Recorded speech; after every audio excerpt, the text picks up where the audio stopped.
जय हिंद प्यारे साथियों, स्वागत है आप सभी का आज के क्लास में। आज हम लोग देखेंगे वेद के बारे में। ठीक है, जो पहला लेक्चर था हमारा वो था मतलब इसका जानकारी कहाँ कहाँ से मिलता है, एंशियंट हिस्ट्री का, उसका बारे में था। आज हम लोग देखेंगे वेद के बारे में। ठीक है, वेद जितना भी है वो सारा वेद उससे जितना रिलेटेड होगा वो सारा का सारा देखेंगे। देखिए, मैं ऐसे कर करके आपको 10-10 मिनट में, 15-15 मिनट में इंपॉर्टेंट जानकारी देता जाऊंगा, केवल इंपॉर्टेंट सेशन कराता जाऊंगा। तो आप लोग इस लेक्चर को ज़्यादा से ज़्यादा लोगों तक शेयर कीजिएगा। ठीक है, तो चलिए स्टार्ट करते हैं आज के सेशन को, टाइम वेस्ट किए बिना। देखिए, हम लोग पहला भाग में क्या देखे थे? पहला भाग में साहित्यिक स्रोत देखे थे। पहला भाग में देखे थे कि कहाँ कहाँ से जानकारी मिलता है एंशियंट हिस्ट्री के बारे में। ठीक है, आज हम लोग देखेंगे वेद को। किसको देखेंगे? वेद को देखेंगे आज। ठीक है, वेद का मतलब कि कहाँ कहाँ से, मतलब कौन कौन सा वेद है, वेद मतलब कहाँ से आया, ये सब। ठीक है, इस अध्याय मतलब इसका देखते हैं आगे। चलिए आइए, देखिए इससे पहले, वेद से पहले चलते हैं। वेद से पहले होता है साहित्यिक स्रोत। साहित्यिक स्रोत को दो भागों में बांटा गया है, पहले धार्मिक साहित्य और दूसरा लौकिक या धर्मेतर साहित्य। पहला धार्मिक साहित्य और दूसरा लौकिक या धर्मेतर साहित्य। लौकिक या धर्मेतर साहित्य में तो ऐतिहासिक ग्रंथ, जीवनियां और यात्रा वृत्तांत। कौन कौन सा? ऐतिहासिक ग्रंथ, जीवनी और यात्रा वृत्तांत आता है लौकिक साहित्य या धर्मेतर साहित्य में। यहाँ पे देखिए हम लोग धार्मिक साहित्य देखेंगे। धार्मिक साहित्य में आता है ब्राह्मण ग्रंथ है। कौन सा? ब्राह्मण ग्रंथ है। और बौद्ध और जैन साहित्य, बौद्ध और जैन साहित्य। ठीक ना, एक एक करके मैं आपको सारा का मतलब कि 10-10 मिनट के देखिए, हिस्ट्री का केवल सेशन नहीं है, हम लोग इसमें हिस्ट्री से नॉलेज जो हम लोगों को मिलता है उसके बारे में सीखेंगे कि हिस्ट्री से हमको क्या ज्ञान प्राप्त होता है, उसके बारे में देखेंगे। ठीक ना, आ जाइए यहाँ पे। देखिए यहाँ पे क्या है, भारतीय इतिहास को जानने का सबसे प्रमुख स्रोत कौन सा? धार्मिक, मतलब कि धार्मिक साहित्य है, सबसे बढ़िया स्रोत है भारतीय इतिहास को जानने का। ठीक है, आगे यहाँ पे देखते हैं।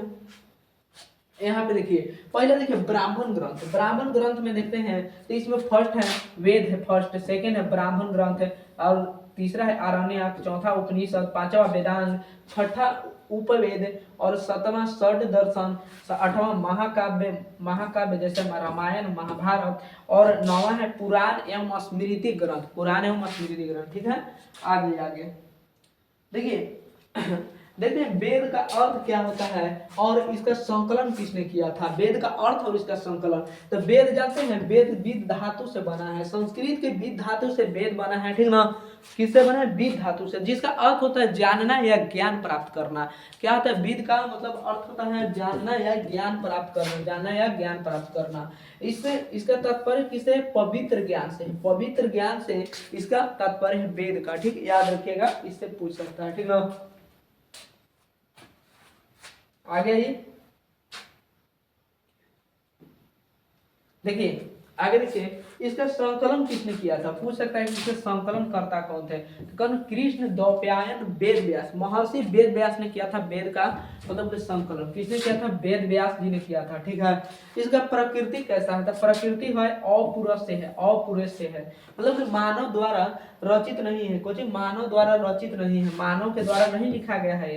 ये नित्य है, मतलब शाश्वत है। नित्य मतलब शाश्वत है। ठीक है, आगे देखिए, यह उसी उपदेश देता है, मतलब हम लोगों को सिखाता है। क्या सिखाता है? वसुधैव कुटुंबकम का मतलब पाठ कराता है हम लोगों को। ठीक है, आगे चलते हैं। अब देखते हैं कि कौन कौन सा वेद है। ठीक ना, आगे देखिए, प्रमुख वैदिक शताब्दी एवं अवधारणा है। तो देखिए इसको आगे देखिए, संहिता। संहिता में चार गो वेद आता है। चारों वेद को सम्मिलित रूप से संहिता कहा जाता है। ऋग्वेद, यजुर्वेद, सामवेद और अथर्ववेद को सम्मिलित रूप से क्या कहा जाता है? संहिता, संहिता कहा जाता है। ठीक ना, श्रुति। श्रुति में देखिए, श्रुति वेद को ही श्रुति कहा जाता है। श्रुति का मतलब होता है सुन कर ज्ञान प्राप्त करना। ठीक, वेद को ही क्या कहा जाता है? श्रुति कहा जाता है, वेद को ही। ठीक ना, वेद को ही श्रुति कहा जाता है। ठीक है, आगे देखिए, इसको श्रुति भी कहा जाता है। यहाँ हो गया वेद त्रय। वेद त्रय में 3 वेद आते हैं। कौन कौन से?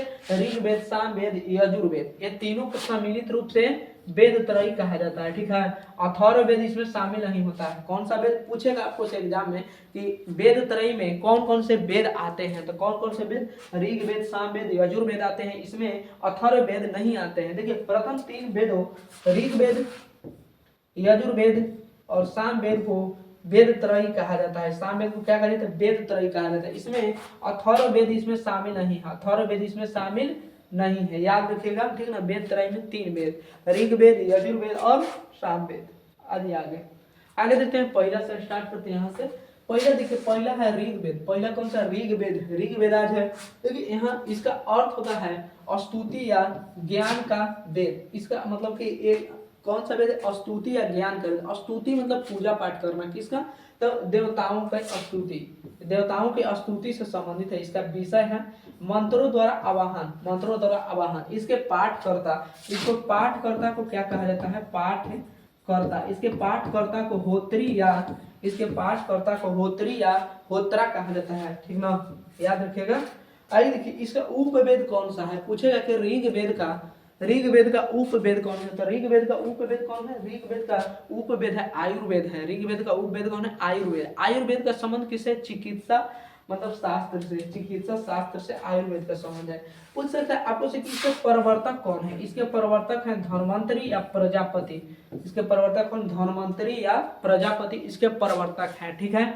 आगे चलिए, चलते हैं, यहाँ तक किसी को दिक्कत नहीं है। अगर देखिए ये सब आपको नोट्स चाहिए तो नीचे टेलीग्राम चैनल का लिंक दे दूंगा मैं, उसी पर आप लोग सभी लोग जुड़ जाइएगा, उस पर दे दूंगा नोट्स, ठीक ठीक है। आगे चलते हैं, अगला देखिए यजुर्वेद। दूसरा नंबर पे है यजुर्वेद। यजुर्वेद में क्या है? यज्ञ और कर्म कांड का वेद। इसे क्या कहा जाता है? यज्ञ और कर्म कांड का वेद कहा जाता है। किसे? यजुर्वेद को। यजुर्वेद को यज्ञ या कर्म कांड का वेद कहा जाता है, ठीक ना। इसमें विषय क्या है? इसका सब्जेक्ट क्या है? यज्ञ विधियां, यज्ञ की विधियां एवं कर्म कांड। क्या है इसका विषय? यज्ञ की विधियां एवं कर्म कांड इसका विषय है, ठीक ना, याद रखिएगा। इसके पाठकर्ता को क्या कहते हैं? पुरोहित मतलब कि रीतबा मतलब पाठकर्ता। पाठकर्ता क्या बोला जाता है? अधर्वी बोला जाता है, ठीक ना। इसके पाठकर्ता को अधर्वी बोला जाता है। पहला के ऋग्वेद के पाठकर्ता को होत्री बोला जाता है या होत्रा बोला जाता है, इसके अधर्वी बोला जाता है। इसका उपवेद क्या है? धनुर्वेद। इसका उपवेद क्या है? धनुर्वेद इसका उपवेद है, जिसका मतलब युद्ध कला से, ठीक है, युद्ध कला से। प्रवर्तक कौन है इसके? इसके प्रवर्तक है विश्वामित्र। इसके प्रवर्तक कौन है? विश्वामित्र। ऋग्वेद के प्रवर्तक, तो कहीं के ऋग्वेद के प्रवर्तक, तो ऋग्वेद के प्रवर्तक धन्वंतरी या प्रजापति, याद है सभी लोगों को। आगे आ जाइए, ठीक है। यज्ञ या कर्म कांड से यजुर्वेद। पहला ऋग्वेद स्तुति, देवता का स्तुति करेंगे, ठीक है। थर्ड देखिए सामवेद। सामवेद देखिए, सामवेद का संबंध किससे? संगीत और गायन से। यहाँ से ही पता चला है ना, यहाँ पे लगाया हुआ बीना का फोटो था। इसका संबंध किससे है? इसका संबंध है संगीत से। किससे? संगीत से। संगीत, भारतीय संगीत का जनक कहा जाता है।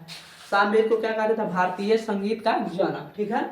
इसका मतलब कि संबंध है ऋचाओं शाश्वत ज्ञान से। भारतीय संगीत का जनक इसे कहा जाता है, याद रखिएगा, इंपॉर्टेंट है, ठीक ना, पूछा गया है एग्जाम में। इसके पुरोहित मतलब इसके पाठकर्ता को क्या कहा जाता है? पाठकर्ता। इसके पाठकर्ता को कहा जाता है उद्गात्री या उद्गात्रा कहा जाता है, ठीक है। और गात्री, होत्रा या होत्री ऋग्वेद को, और उसका अधर्वी, इसका होत्री उद्गात्रा उद्गात्री। इसका उपवेद कौन सा है? गंधर्व वेद इसका उपवेद है। कौन सा? गंधर्व वेद। गंधर्व वेद कला एवं संगीत होता है, कला एवं संगीत का वेद होता है। प्रवर्तक कौन है? प्रवर्तक इसके नारद या भरत मुनि, महर्षि नारद है इसके प्रवर्तक। कौन? महर्षि नारद या भरत मुनि इसके प्रवर्तक माने जाते हैं, ठीक है। आगे चलते हैं, ठीक ना। अगला है अथर्ववेद। चौथा नंबर पे है अथर्ववेद, ठीक ना। चौथा नंबर पे है अथर्ववेद। अथर्ववेद लौकिक जीवन और निरीक्षण का वेद है। कैसा है? तो लौकिक जीवन और निरीक्षण का वेद है। देखो इसका विषय क्या है? तो रोग निवारण, जादू टोना, वशीकरण एवं यज्ञ का निरीक्षण। पूछ सकता है आपको से कि रोग निवारण किससे संबंधित है? कौन सा वेद से? तो याद रखें अथर्ववेद से संबंधित है सर। अगला है जादू टोना किससे है? जादू टोना अथर्ववेद से, ठीक है। वशीकरण किससे संबंधित? तो वशीकरण भी संबंधित है अथर्ववेद से, ठीक है, अथर्ववेद, ठीक है। आगे आते हैं महत्व। इसका महत्व क्या है? तो इसका महत्व है कि यह सर्वोच्च पुरोहित है, ब्रह्म का वेद है। इसका है ब्रह्मा जी का वेद कौन सा है? अथर्ववेद है, ब्रह्मा जी का वेद। याद रखिए सर्वत्र पुरोहित को ही तो सबसे बड़ा पुरोहित है। इनके पाठकर्ता को क्या बोला जाता है? तो इनके पाठकर्ता को ब्रह्मा बोला जाता है। इसके पाठकर्ता को क्या बोला जाता है? ब्रह्मा बोला जाता है इसके पाठकर्ता को। आगे चलिए उपवेद। पूछ सकते हैं इसके उपवेद कौन है? इसका उपवेद है शिल्पवेद है, ठीक है, मतलब भवन निर्माता। शिल्प वेद मतलब चलते हैं भगवान विश्वकर्मा जी को भवन निर्माता या शिल्प वेद मतलब शिल्प क्या शिल्प जो शिल्पकार बोला जाता है उन्हीं को बोला जाता है, ठीक ना। अब इसके प्रवर्तक कौन है, तो प्रवर्तक भी भगवान विश्वकर्मा ही है, ठीक है। इसके प्रवर्तक देखिए हम लोग चारों वेद को बहुत अच्छा से पढ़ लिए हैं यहाँ तक, ठीक ना। अब देखिए चारों को एक बार मैं समराइज कर देता हूँ आपको, ठीक है। अगर साउंड में कुछ प्रॉब्लम होगा तो आप लोग कमेंट करके बताइएगा। मैं थोड़ा सा मतलब माइक देखिए, माइक थोड़ा सा डिस्चार्ज हो गया, एक ही माइक है, एक माइक भुला गया, ठीक ना। तो ऐसे ही कर देना, ठीक है। आगे देखिए इसमें साउंड में कोई प्रॉब्लम नहीं होना चाहिए, क्योंकि मैं थोड़ा लाउडली बोल रहा हूँ। यहाँ देखिए लास्ट में कर देते हैं सबको। आगे यहाँ पे ध्यान से देखिएगा।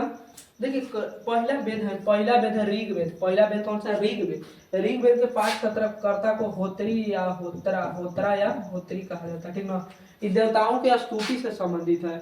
इसका उपवेद कौन सा है, आयुर्वेद है, उपवेद आयुर्वेद। इसके प्रवर्तक कौन है, क्या बोलते हैं, धनवंतरी या प्रजापति। अगला है दूसरा है यजुर्वेद। यजुर्वेद यजुर्वेद इसको मतलब पुरोहित, इसका पाठ करता है, इसको क्या बोलते हैं, पाठ करता। याद रखिएगा, यही वाला एग्जाम में ज्यादा पूछा जाता है, ठीक। और उपवेद वाला पूछा जाएगा, ठीक ना। और ये वाला भी सब पूछा जाता है, पूछा जा सकता है कोई भी, क्योंकि कॉम्पिटेटिव एग्जामिनेशन है, ठीक है। इसके अधर्वी अधर्वी कहा जाता है पाठकर्ता को। इसका संबंध किसे, यागी कर्म कांड से संबंधित है, यज्ञ के कर्म कांड से संबंधित है। इसका उपवेद कौन सा है, धनुर्वेद इसका उपवेद है, ठीक है। युद्ध की कला वाला, ठीक है। विश्वामित्र इसके प्रवर्तक है। इसके प्रवर्तक कौन है, विश्वामित्र जी इसके प्रवर्तक है, ऋषि मुनि, ठीक ना, विश्वामित्र। अगला है सामवेद। अगला कौन सा वेद है, सामवेद। सामवेद का उदगात्रा बोला जाता है, क्या बोला जाता है, पूर्व इसके कौन सा पूर्व उदगात्रा बोला जाता है। इसका संबंध किससे, गायन से है। इसका संबंध किससे, गायन से इसका संबंध है, ठीक ना। गायन से इसका संबंध है। मतलब इसका उपवेद कौन सा, गंधर्व वेद है। इसका उपवेद कौन सा, गंधर्व वेद है इसका उपवेद। नारद या भरत मुनि, नारद या भरत मुनि इसके प्रवर्तक माने जाते हैं, नारद या भरत मुनि, ठीक है। अगला देखिए चौथा नंबर पे अथर्ववेद। अथर्ववेद, अथर्ववेद के पाठकर्ता को ब्रह्मा कहा जाता है, क्योंकि ये ब्रह्मा का ही वेद था, ठीक ना। इसका संबंध है यज्ञ निरीक्षण या रोग निवारण से इसका संबंध। इसके मतलब कि उपवेद कौन सा है, तो शिल्प वेद इसका उपवेद है। इसके प्रवर्तक विश्वकर्मा, ठीक है। देखिए इसको याद कर लीजिएगा, बहुत भी है। देखिए मैं आज सोचा मतलब कि डेली मैंने सोचा कि डेली आप लोग के लिए 10-10 मिनट का एक एक सेशन लाता रहूँगा, ठीक ना। डेली नहीं, जितना मतलब मुझे टाइम मिलेगा। और ये पीडीएफ बनाने में भी बहुत टाइम लगता है, ठीक ना। ये पीडीएफ बनता जाएगा तो मैं आपके लिए सेशन लाता रहूँगा, ठीक है। तो चलिए मिलते हैं नेक्स्ट सेशन में। जब तक के लिए जय हिंद, जय भारत। अपना ख्याल रखिए, अपना परिवार का ख्याल रखिए। और देखिए अपनी जिम्मेदारियों को बहुत मतलब कि ईमानदारी से निभाइए, ठीक है। क्योंकि आपको पूरा करना है, अपने मम्मी पापा का सपना को जरूर पूरा करना है, ठीक है। और मुझे भी अपना मतलब कि टारगेट को पूरा करना है। तो चलिए मिलते हैं नेक्स्ट सेशन में। जब तक के लिए जय हिंद, जय भारत। अपना ख्याल रखिएगा।